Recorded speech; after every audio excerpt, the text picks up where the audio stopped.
Everybody. Can everyone hear me okay? A special good morning to my fellow veterans. Very difficult. In writing this speech over the last few days, I had three questions I had to ask myself. What drives a person to bring the remains of another that he has never met before? My answer was to fulfill a promise that I had made to my mom to bring her brother home. This was not to be while she was here on Earth. The second question I had to ask myself is, what drives a nephew to gather all the information possible to seek the truth of what really happened? My answer is to try and understand the pain my grandparents went through when their son's status went from killed in action to prisoner of war to murdered. All three messages came via Army telegram. My third and final question was, when does one find peace?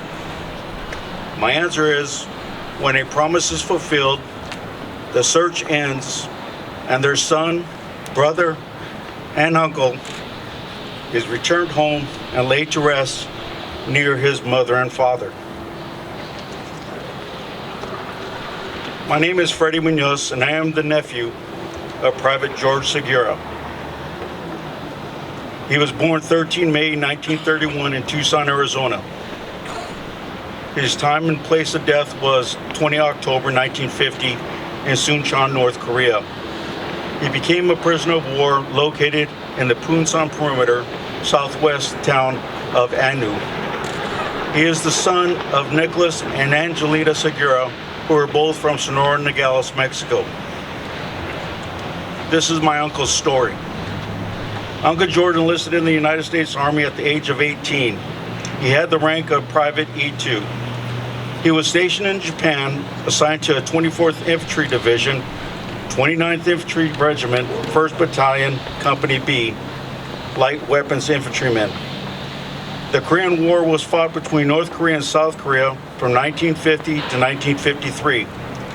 The war began on 25 June 1950 when the North Koreans invaded South Korea following clashes along the border and rebellions in South Korea.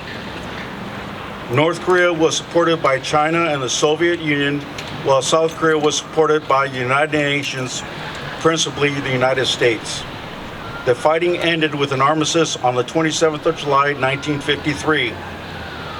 On July 27, 1950, the 29th Infantry Regiment attempted to halt the North Korean Army invasion of the Korean Peninsula.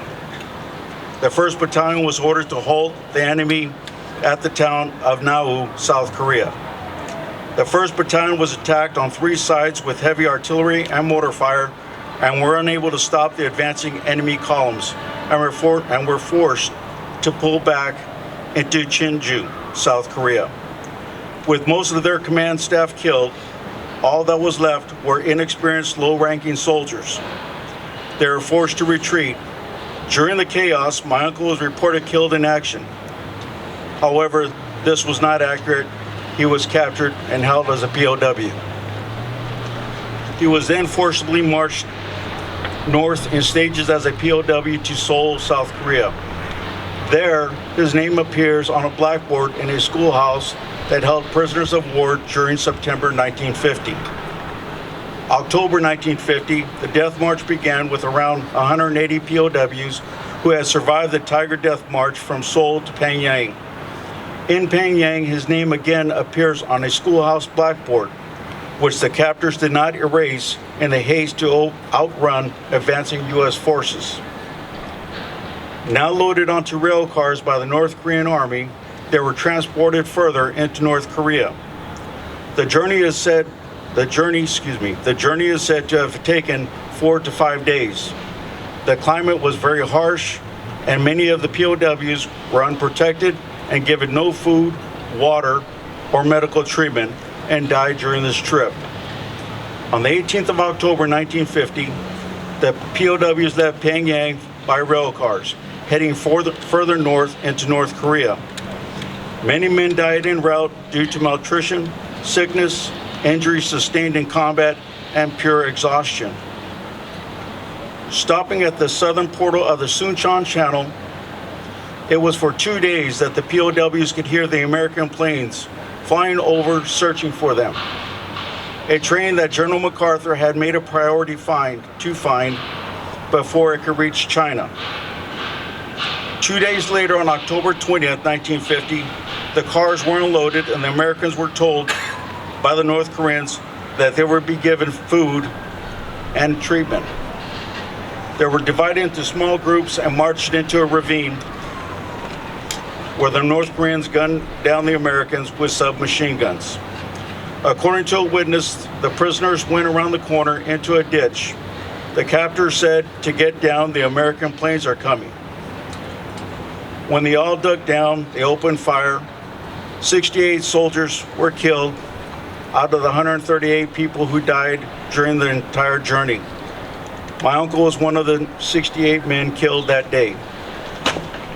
The following day, on the 21st of October, 1950, a South Korean American-led rescue parachute team arrived, but it was too late.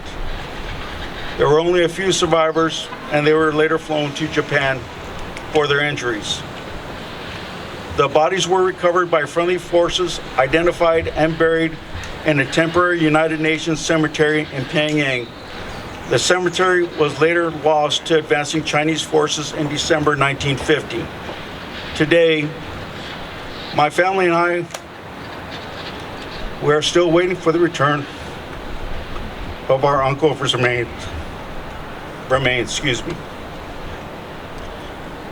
I believe there are no atheists in combat, for when you hope to get out of a bad situation, you have faith.